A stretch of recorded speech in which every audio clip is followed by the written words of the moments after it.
တခါတည်းမှာကျွန်တော်တို့ဟာအကြောင်းအရာတစ်ခုနဲ့ပတ်သက်ပြီးတော့ဟုတ်နိုင်သလားမဟုတ်နိုင်ဘူးလားဆိုတာကိုယုတ်တိကြမစင်စားပဲနဲ့ without thinking logically တခါတည်းတန်းပြီးတော့ထင်ကြီးပေးပလိုက်တာပဲ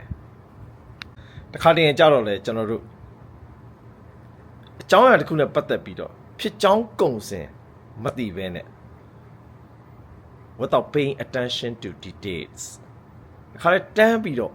ထင်ကြီးတွေပေးပလိုက်တာပဲဟောတခါတည်းကြတော့လေဒီအကြောင်းအရာနဲ့ပတ်သက်ပြီးတော့အပြင်ပန်းကြည့်ပြီး without critical thoughts တန်းပြီးထင်ကြီးပေးလိုက်ပြန်ရောဟောတခါတည်းကြပြန်တော့လေ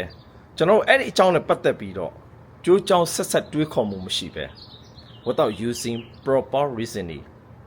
တခါတည်းတန်းပြီးတော့ထင်ကြီးတွေပေးပလိုက်ပြန်တယ်ဒါဆိုဒီထင်ကြီးတွေဟာအချိန်မြင့်မရှိတဲ့ထင်ကြီးတွေပေါ့ that is sloppy thinking